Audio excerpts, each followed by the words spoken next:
жасамайды тамаққа келіп тұрсың сөйтіп тұрамын да анасы мана бүркітпеп дейді біздің бараған ротаның старшинасы ғой каптерге жауап береді барамын да мына сол жақ отключка қол жасамайды аяқ жасамайды барамын солдат десе барасың автоматчик доклад бересің рядовой Сансызбаев деп алматыдан келген отақпасың ба деді нормально бер деді нормально отақ мына жасамайды аяққа жасамайды стройға сігілдеді барамын да мана коробканың ішінде шешең сықып тұрып алғансың ғой жылайын жоқ та мана Хамит қашып отыр не болды білмей олар да енді іздеп кетті ғой өзінің таныстарын мен өзім таныстарым одан бір ақтау шеше тұрым ғой стойда еба қосайға айттым қосай нең ғой енді қосай шешең ұсташы мен дедім бля уже татуым пиздец ұрып та мынау ана отақты ұстау ғой мен ұрған адамды бля ана шеше волк деген түрін көрмеген үлгермейсің ғой таңдырып ал ұрған сен Хамиттің төбелестер қосайдың төбелестер қадырдың анасы шешең тұрып ананы істеген ушанка деген орнына келіп қалған орнына келіп қалған ұжым алып ғой сен бір кезде мынау келіп кетеді мынау келіп кетеді ең соңында біз қаламыз ғой еще мен оң жақтың соңында тұрмын отаған бойым ұзын негізі үшінші ма жетінші ма тұрамын сұрайда 9-шы тұрдым мен бойым ұзын ең соңында тұрамын сәл еңкейіп слева шеренга вперед марш дейді сол жақтан бастап бірінші қатар кетеді соңғысы адам кетеді да екінші қатардың басы кетеді кіріп бардым алдыма төртеуін тұрғызып алған мана Хамит на всякий случай тағы келіп қалды алдымда Хамит тұр қосай тұр Қадыр Нүкеш тұр бесеуміз де батыстықымыз и прикинь кірем да столовыйға кіремін столовыйдың ішіне тағы да очередь мен 9 жылым ғой еще 150 дембел бар столовыйдың іші енді шешең сізген үлкендігін айта алмаймын мен соның өзінде ішке келіп тағы очередьке тұрасың енді мен сол жағын жасамай тұр ғой Сансызбаев и прикинь бәрі андай қойып жатыр тамақ жеп отыр да дембеле бар оның ішінде сол жақтарын танымаймын ғой мен тек ақтоғдікін танимын и маудой кезде болған 120 солдатты ғана танимын қалған хуй знает кім екен 9 жылдан қайсыбірін танисың ана бәрі тамағын ішіп отыр да бәрі маған қарайды мама Сансызбаев деген прикинь сөйтсем мана мені ұрған адам бүкіл солдаттың бәрін істеген адам екен ғой Волков деген упор көрмейді сержантты да упор көрмейді 7 офицер қалып тастаған сержанттар түгел қорқады ama мен анадан тәжіген абырой бәрі андай қойды ғой мама Сансыз Алматыдан келген дау ғой түсінбеймін ғой енді ол деп тұр неге маған қарап тәжіп қалған адам сөйтсем абырой деген кетіп әй шешең қаншаның жоғарысында жатсың ана кісіге тәжігенің үшін сонда анаған біреу әңгіме айта алмаған ғой түсіндің ба сержанттар әңгіме айта алмайды офицердің жетеуін құлатқан нешеге жетеуін деп айтып жатырмын 8-шін құлатқан сөйтіп алып кетті ол уже кейінгі істері и тамақ аламыз тамақ ішемін тамақты барып ішемін уже жағы жасамайды ғой қарны ашып тұр жасамайды ашылмайды тамақ кетіп қалды компотта бірден көреді зорға ішті жұрта алмайсың ой сыптырам бүйтіп отырмын ғой сөйтіп не керек тамақ ішіп болады оставить бұрын встать деді бәріміз тұрамыз солдатсың ғой шешең солға дейді шешең анау үшеуі солға бұрылады мына қарап мына шешең мультик құсап сөйтіп шығасың ротаға барамыз ғой қайттан сыртқа шығасың да қайттан мана жерге коробка аласың ротаға барамыз ротаға барып уже дембелдер маған тақып жатыр ғой қол тақпа сен кеше ғана дембелдерге әңгіме айтып жүрсің ба шешең дау беріп деп маған Хамит мен ол жағдай жоқ мына жақ отключка шешең сол жақ жасамайды мен білдім сөйтетінін Хамитке айтып қойдым Хамитке мен шақыратып аңмен шарамыз сікпей до конца давай енді ана төртеуі мен бесеуміз ғой учебкіден бірге келатыр танысып алдық үшеуміз ақтоғдікі анау ақтөбенікі анау алматынікі бесеуміз пиздец араластық төртеуін невальный қылып қоямын ғой невальный ротада бар бірақ өзіміздің арамызда невальныймыз төртеуің үшеуің ұйықтайсың мен ұйықтаймын менің жағдайым жоқ уже үшеуің ұйықтайсың біреуін қарайсыңдар бір сағаттан кейін мынау ұйықтайды мынау тұрады 2 сағаттан кейін мынау ұйықтайды мен ұйықтауым керек мен аңбып қалдым давай жатырмын бір кезде ана ең ана қосай бар емес па нен 12-нікі осы ақтөбенікі де нен екеуі қырылып қалса болады ма бір-бірімен ей шешең сен не болды ана сөйтсек ана екеуі де қолапайсыз ғой астын қорынға таласып жүр ғой жата қойшы ана мен ақ үстіне жатайын астына мен жатырмын невальный рядовой Сансызбаев на выход дейді ғой жатырмын, естіп жатырмын бірақ. Bir кезде Хамит тұрғызады ғой. Тұр, барып сені тұрғызып жатыр. Сені шақырып жатыр. Кім шешең? Невальный шақырып. Да, бұл же пиздец қора ғой. Мен білген әңгіме айтқан пиздец қора ма еді? Кім шақырып жатыр? Невальный. Жоқ деп айта салшы деген жоқ ондай. Тұруың керек, түнде сағат бір ма сондай емес. Сен Невальный қарап, не болды? Невальныйды служагым ғой енді. Не болды анаңыз? Бля, старшина шақырып отыр, бүркітбай. Мана мен шақырды ғой столдың алдында. Міндегі нормальный бір алматыдан отап бассың ба деген. Ответственный сол түнде. Сөйтіп қағасың, как положено ғой. Да, дейді. Расшите дейсің. Да, дейді. Есікті ашасың. Андай мектептегідей болмайды, кіріп алған екен саламатсыз кіруге бола ма? Айырып жүреді, как положено. Да, дейді, кіруге бола ма? Я сосын есікті ашасың. Кірем, ана уже шешініп тастаған ғой. Іште жүр ғой енді. Келнәшкеге баған. Шешең адам емес бәйтерек көрдім мен шешең. Ебать, ананың деген түрдім айттым ғой, түр жоқ. Садись деп, дауысты, жуаным. Волков па или? Жоқ, страшно. Зөкімбаев. Отырам да еще анай, өзі уважительный стол тартады да, садись, братишка, еще братишка дейді ғой. Мен түсінбедім. Ебамен ойлап тұрмын, таппай, мен білген нахуйға шықтым деп, ұрама деп. Столды сұрапты, садись, братишка дейді. Түсінбей қалам. Отырам да уже дүрілдей от, мына жақ жасамайды анаңыз. Ойымның бәрі Хамитпен қосай ғой шешеңіз. Хотя бы екі ақтау көмектессе екен деп. Уже алақан терлеп, қандай қорқасың ғой енді, салдасың, ал дейсің. Не болды деп те сұра алмайсың, амы жүреді ғой. Тұрады, тифа алды. Тақ, баш береді, шкафты ашады. Балабас деген тамақ қой. Бір барбарис жеудің өзі арман ғой енді. 5-6 барбарис, 5-6 ерис талапты ортаға қойады. Тифа алды, баш береді. Че, братишка, откуда дейді ғой? Танымын ғой мен Алматыдан оқудан келіп тұрмын.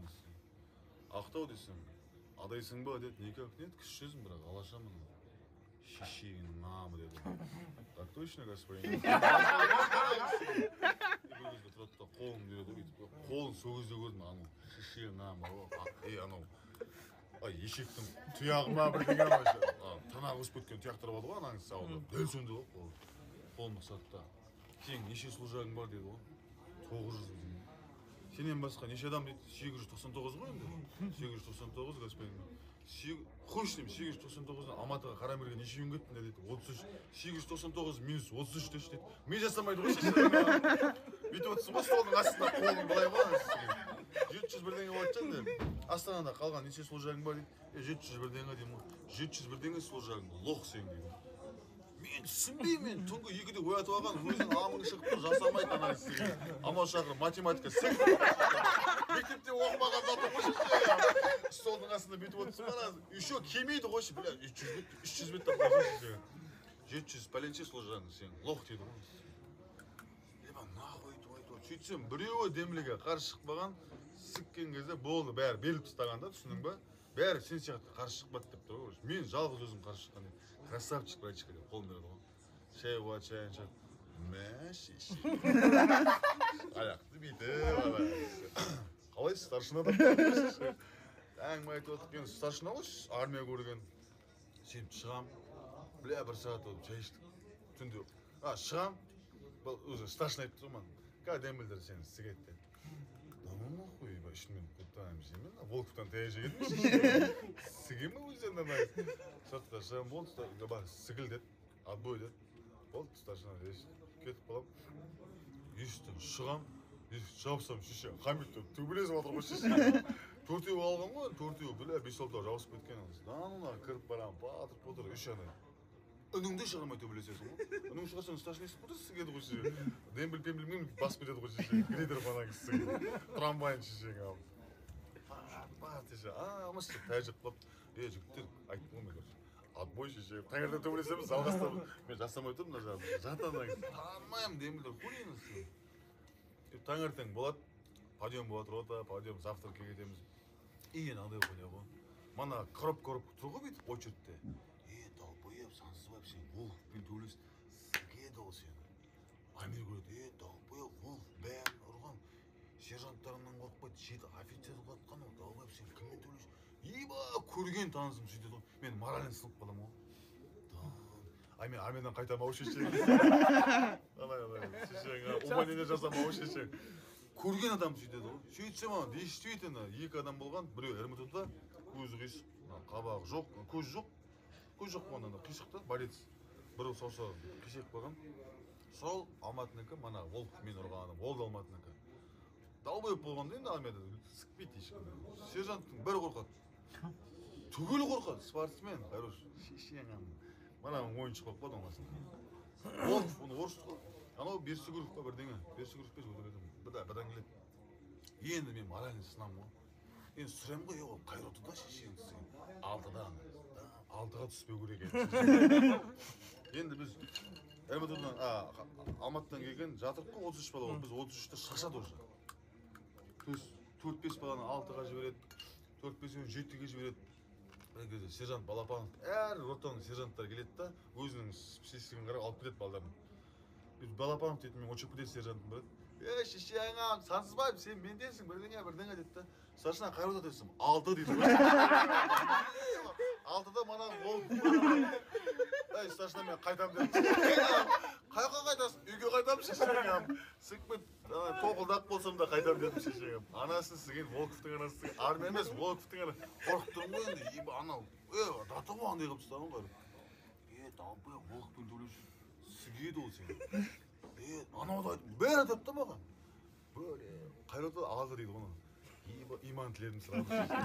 Бір кезде Сансызбаев дейді, Хамит болса екен бір кезде. Тұрғанбай дейді, ол екен Хамиттің фамилиясы. Чопанов дейді, ол екен үшеуміз 6-ға түспады. Хамит, қосай, шешенің амысы, екеуің мені сақтарыңдар анайын. Ертең үйленемін мен, алдағы уақытта өмірім бар анайын. Әке шешем бар анайын. Ұстаңдар үшін. Ол екеуі связист қырсық. Мен оружейник. Ол екеуі бөлек кабинет кетіп барды. Мені қотам, ротада жүрем анайын. Эмото, мана столовый ғой мынау. Оның алдында не бар, мана казарма бар. Орта плац, бер жанда казарма бар. Мынақта штаб, мынақта андай не. Кинотеатр, бірдеңе музыкальный аспаптар тұратын жер. Мынақтан театр кетіп батыр. Марттың кезі ғой, апрельдің кезі. Казармаға бір казармада екі не, есік. Бір екі өш, 4-5-6. Бірінші патруль, екінші патруль. Прикинь, үсті жалаңаш та, үсті жалаңаш. Астында военный форма. Біреу түсіп кетеді ғой, қолынан ұстауға сержант. Көтеріп қойдам, ол түсіп қойдам, өтіп қойдам. Түсінге аламын, не ақ жүрміз? Кәдімгі бір қылмыскер ұстап бардық, ұстап барды да. Армияда өңдейді көрмегенсің да? Бізде бара, стоп. Сөйтсем сол Волков екен ғой. Волков 6-шы ротада 8-ші офицер, сержанттың біреуін ұқтап тет. Ол, короче, 5-ші ротаға ұшып барды. Бүкіл ротада болып шыққан уже. Бірде болған, анан ұралған, екінші ротаға атырған, анан ұрған, үшінші ротаға анан ұрған. Солдатта тұрмайды бір жақшы. Справедливый жігіт екен, Алматының жігіті, спортсмен жігіт. Тек насып айтады, болды. Сөйтіп, қуанасың ғой, алттан көшіп батыр. Мен алдыға түсіп бадым. Алдыға түсем, 2-3 күннен кейін обедке барамыз ғой. Мана столовый ғой енді. Гоша деген 12-дегі служагың бір. Григорий тамақты ішіп алсаң, сыртқа сержанттардың көзіне көрінбей сігіліп шықсаң, бір штук темекіні өзің шегесің. Бір штук темекіні шегу арман боласың. Анау деген шылымның ең пезесі тұры ғой. Бір штук темекі деген арман, бір штук темекіні оғым не? Шегізден сағын қағында не қады ол жаңа? Тістеп аласың, қашасың. Сен сыртқа шығам да? Андай ғой мынау? Казармада, столовыйдың артына барып темекі шегем. Гоша жүгіріп келді, Гоша қасып келеді. Дай көрейді, біледі де менде бар еді. Менде бір-ақ штук бар, оны үйтіна ошанкінің ішіне артынан тағасын. Оны алуың 1 сағат жеше, ана жыртасың, жайлап тегейсің. Бір штук темекі шегіп тұрмын. Енді Гошаға айтам ғой, шетсіз қара шеше, жан жақтан қара, ротап кетіп қалмасын шеше, ротаңнан маңырасың, пиздес қой. Мынақа қарап шегіп тұрмын ғой.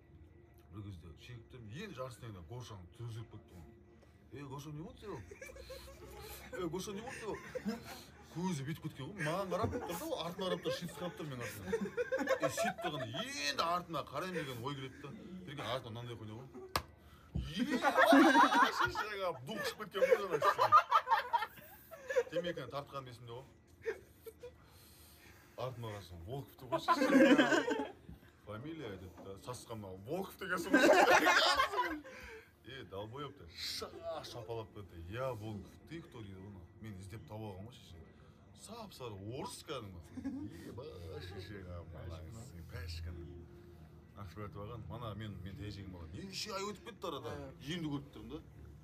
сасқанның артына қарап фамилия деген кезде Волков деген сөз ішсең шапалақпен тартып иә Волков сен кімсің дейді Сансызбаевшы шегістігі темекі пиздец шегесің ба деді темекі жеп қойғансың ба сен жоқ қой лақтырып тастағансың ғой дембілдердің енді дембілді анау келіп қалып мен ойлаппын сержант офицермен тұрды да откуда будешь деп сактауна че адайцы деді никак нет мен анау қорқып тұрмын ғой дембіл шешең тем более амы жап тастаған мына жерімді ұтып ысып кетті ана үйге тұрады да қалтасынан тұрады аза әр солдаттың арманы анау бар ғой қалтасынан салады да 3 шақша насыбай шешең аған 1 шақша насыбай ұстай алмайсың сен молодой кезде дембілің бар кезде қолыңды әкел дейді қолымды ұстап алды дейді 3 шақша насыбай салады сал қалтаңа дейді қалтаң болады қолыңды әкелші 2 пачка темекі Ротманс 2014-те Ротманс деген пачка темекі білесің ба? Иә. Бірінші рет Америкада шектім 2 пачка ашылмаған аза 2 пачка Ротманс қалтаңа сал дейді да тағы да қалтасын салады да сағат береді ғой новый сағат береді дәл қазір тағып алшы дейді тағып аламын да мен түсініп тұрмын маған не дейтін мен молодойым бол балашықым бол деп тұр ғой маған енді балашық любой адам балашық болады да тұрамын да біліп тұрмын бірақ сағатта тағып атамын да бетіне бір қараймын уже мен нормально сөйлесіп тұрып шешем да қайтадан өзіне беремін типа болмаймын деген намек та заебал дейді да Гоша тут дай мне құра шешең мен молодой кезде сағат таға алмайсың дембілдерің бар ты че охуел что шеше сыпырып тастайды дейді сен жақпай шешең кезде сағат тағып қоясың ба дейді да қолына сықып тағып еще андай прикол ғой гербтің суреті бар білмеймін сол кезде патрик болып кетесің бе бірдеңе нахуй саған герб ана қазақстанның флагы шешең тақпаймын деймін Гоша бірдеңе шақ етеді сігіп жүреді тұрады да қалтамды ашады салып жүреді короче менің балашығым боласың дейді айналады да таяды ғой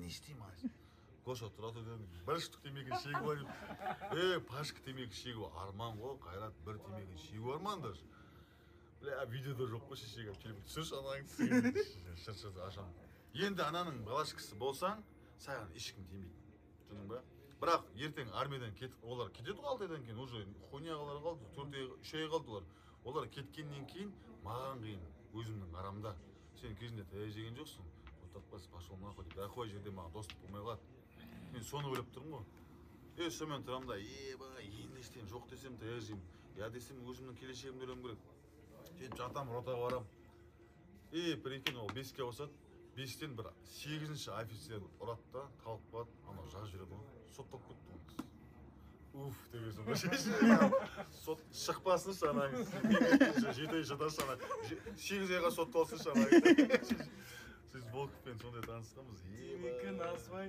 қалды оны да бар ғой қайрат қалтаңа ұстай алмайсың сол мана столы бар емес па соның артына барып жер қазасың сыртына пакет ұрасың соны тауып көміп қайтып шөп тығып кетесің каждый тамаққа келген завтракта бір штук темекі аласың оны маған Гоша Петрос айтып қойды мүмкін оны ұрасың шеше обязательно ұрмасаң болмайды ана кісіге Кючиш шырай келші, темек тастайсың. бітті ғой шыттек Гошаның құрметіне Гошаның құрметіне